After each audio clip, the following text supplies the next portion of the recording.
Guys, so my first video, YouTube ആണെങ്കിലും reel ആണെങ്കിലും just my first video. So I want to share something. Do something, do a hobby which you like. Okay. നിങ്ങൾ class ഉണ്ട്, വീടുണ്ട്, I agree. But എന്തെങ്കിലും ഒരു ചെറിയ കാര്യം do it because you love to do it.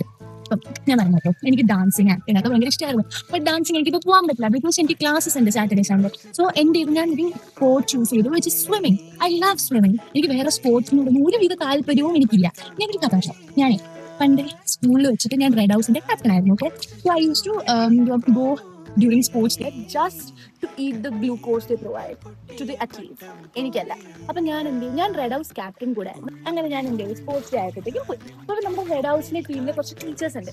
അപ്പം ഈ ഏതെങ്കിലും ഒരു കോമ്പറ്റീഷന് അവരുടെ ഹൗസിലെ പിള്ളേരില്ലെന്ന് കണ്ടു കഴിഞ്ഞാൽ അവരെന്ത് ചെയ്യും, അവിടുത്തെ പിള്ളേരിൽ ഏതെങ്കിലും ആ ഹൗസിലുള്ളവരെ പിടിച്ച് നിർത്തും, വിച്ച് ഇസ് നോർമൽ. അങ്ങനെ ഞാൻ ചുമ്മാ പോയിക്കൊണ്ടിരുന്നപ്പോൾ റിലേ നടക്കുമായിരുന്നു. അപ്പം റിലേക്ക് എന്ത് ചെയ്തു, എൻ്റെ ക്ലാസ്സിലെ എൻ്റെ ഹൗസിലെ ഒരു ടീച്ചർ എന്നെ പിടിച്ചങ്ങ് നിർത്തി. എനിക്ക് ഈ റിലേ എന്താണെന്ന് ഒരു ഐഡിയ ഇല്ലായിരുന്നു. Don't make fun of me, but എനിക്ക് അറിയത്തില്ലായിരുന്നു. ഐ ജസ്റ്റ് നോ 4 പേര് ഓടുന്നത് റിലേ ആണ്, ബട്ട് ഐ ഡോണ്ട് നോ അതിലെ സ്റ്റഫ് എന്ന്. അങ്ങനെ ഞാൻ എന്നെ പിടിച്ചിട്ട് എൻ്റെ അടുത്ത് ചോദിച്ചു, അദ്ദേഹം എന്താ റിലേ ഓടുന്നു. അപ്പൊ ഞാൻ നേരെ പോയി നിൽക്കുക. ഞാൻ നിന്നതും എൻ്റെ കയ്യിൽ വടി കിട്ടി. ഞാൻ എന്ത് ചെയ്യണം, പിള്ളേരൊക്കെ സൈഡിൽ നിന്ന് പറഞ്ഞു ഓടും. അപ്പം എല്ലാ പിള്ളേരുടെ എക്സ്പെക്ടേഷൻസ് എൻ്റെ തലയിലാണ്, എൻ്റെ ഷോൾഡേഴ്സിൽ എല്ലാവരുടെയും റെസ്പോൺസിബിലിറ്റീസ്. ഓൾറെഡി ഞാൻ ഒരു റെഡ് ഹൗസ് ക്യാപ്റ്റൻ ആണ്. അപ്പം എന്ത് ചെയ്യണം, എനിക്ക് ഓടിയേ പറ്റും. സോ അപ്പം ഞാൻ മനസ്സിൽ വിചാരിച്ചു, എൻ്റെ മുടി ശ്രദ്ധിക്കണ്ട കേട്ടോ. അപ്പം ഞാൻ മനസ്സിൽ വിചാരിച്ചു, ഇനി ഇപ്പോൾ ഇത്രയൊക്കെ ആയി, എന്തായാലും ഓടി ജയിക്കാം. കാരണം ഇവർക്ക് ഞാൻ അത്രയും കോൺഫിഡൻ്റ് ആയിരുന്നു ഞാൻ ജയിക്കും എന്നുള്ള കാര്യത്തിൽ. കാരണം ഞാൻ പറഞ്ഞുതരാം. ഓടുന്നതിന് മുമ്പ് എനിക്ക് കോൺഫിഡൻസ് ഇല്ലായിരുന്നു. പക്ഷെ ഞാൻ ഓടിക്കൊണ്ടിരിക്കുന്ന ടൈമിൽ ഞാൻ എൻ്റെ ഫ്രണ്ടിനെ നോക്കിയപ്പോൾ എൻ്റെ ഫ്രണ്ടിന് ഒറ്റ മനുഷ്യനില്ല. എൻ്റെ കൂടെ ഉണ്ടായിരുന്ന കോമ്പറ്റീറ്റേഴ്സ് ഒന്നും എൻ്റെ ഫ്രണ്ടിലില്ല.